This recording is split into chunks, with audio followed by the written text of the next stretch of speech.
নমস্কার বন্ধুরা, স্বাগতার দুনিয়াতে সবাইকে ওয়েলকাম জানাই। আজ বানাবো পটল চিংড়ি। আর এই পটল চিংড়ি রেসিপিটা একদম ঘরোয়া পদ্ধতিতে আমি আজকে বানাবো, আপনারা দেখুন, ভালো লাগবে। সবার প্রথমে 500 গ্রাম পটল নিয়েছি। পটলগুলো পটি দিয়ে প্রথমে চেঁচে নেব। চেঁচে নেওয়ার পর পটলের মুখটা দুদিকে কেটে অল্প অল্প করে ছুলে নেব। পুরো পটলটা কিন্তু ছোলার দরকার নেই, অল্প করে ছুলে নিয়ে তারপর এইভাবে পটলগুলো কেটে নেব। এইভাবে সবগুলো পটল কেটে নিয়ে ধুয়ে পরিষ্কার করে জল ঝরিয়ে একটা বড় পাত্রের মধ্যে রেখে লবণ হলুদ পটলের সঙ্গে মাখিয়ে দেব। মাখিয়ে তারপর ভাজলে ভালো হয়। কড়াইর মধ্যে লবণ হলুদ দিয়ে ভাজলে তেলটা কিন্তু পুড়ে যায়। আলুও ডুমো ডুমো করে কেটে নিয়েছি দুটো বড় সাইজের। লবণ হলুদ দিয়ে আলুটাও মেখে তারপর ভাজবো। এরপর গ্যাস অন করে কড়াইর মধ্যে দিয়ে দিয়েছি রিফাইন তেল। গ্যাসের ফ্লেমটা হাই টু মিডিয়াম করে সবগুলো পটল ভাজতে দিয়ে দিলাম। কিছুক্ষণ টাইম দিয়ে পটলটা লাল করে ভেজে নেব।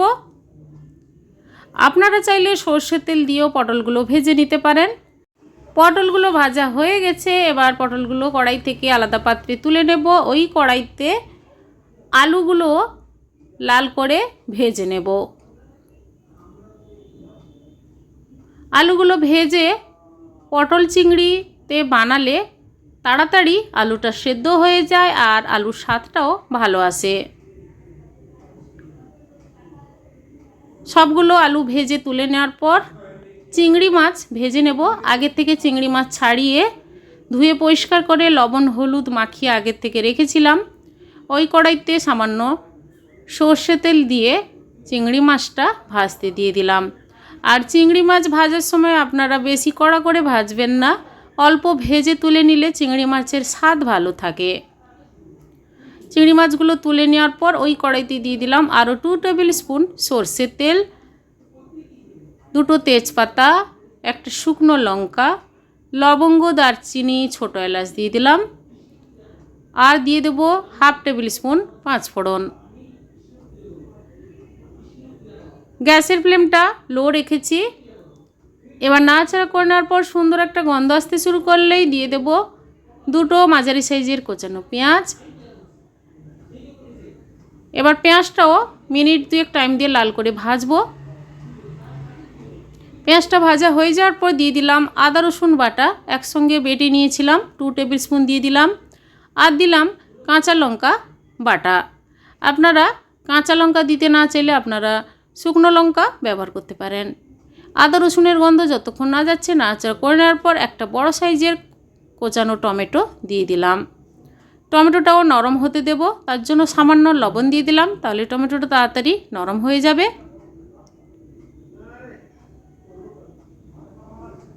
এরপর দিয়ে দেব জিরে গুঁড়ো আর ধনে গুঁড়ো 1/2 টেবিল স্পুন করে দিয়ে দেব। আর পটল চিংড়ির কালারটা ভালো আসার জন্য সামান্য কাশ্মীরি লঙ্কার গুঁড়ো আর দেব হলুদ গুঁড়ো। যেহেতু এগুলো গুঁড়ো মশলা তাই অল্প জল দিয়ে মশলাটা আবারও আমি মিনিট 2 টাইম দিয়ে কষিয়ে নেব।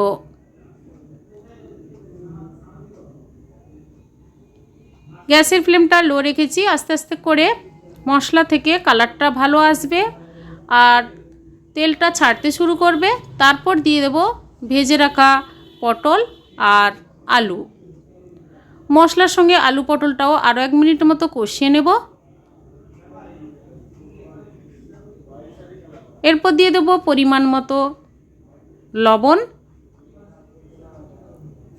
ভাজার সময় পটল আর আলু লবণ দিয়ে মাখিয়ে ভেজেছিলাম, তাই রান্নাতেও লবণটা আপনারা দেখে শুনে দেবেন।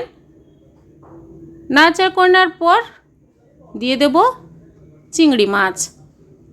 চিংড়ি মাছটা আমি আগে থেকে দিয়ে দিয়েছি কারণ পটল চিংড়ির স্বাদটা ভালো আসার জন্য।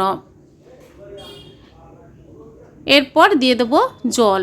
জলটা আমি আগে থেকে উষ্ণ গরম জল করে রেখেছিলাম। 2 বাটির মতো জল দিয়ে দিলাম। দেওয়ার পর নাড়াচাড়া করে গ্যাসের ফ্লেমটা মিডিয়াম রেখে ঢাকা দিয়ে মিনিট 7 ফুটতে দেব। ঢাকাটা খুলে নিয়েছি, সুন্দর একটা গন্ধও বেরিয়েছে আর পটল চিংড়ির গ্রেভিটাও বেশ ঘন হয়ে এসেছে, আলুগুলো ভালোভাবে সেদ্ধ হয়ে গেছে। এরপর আমি সবার লাস্টে গরম মশলা গুঁড়ো 1/2 টেবিল স্পুন দিয়ে দেব, দিয়ে গ্যাসটা অফ করে কিছুক্ষণ রেস্টে রেখে দেব। তারপর সার্ভ করে নেব পটল চিংড়ি।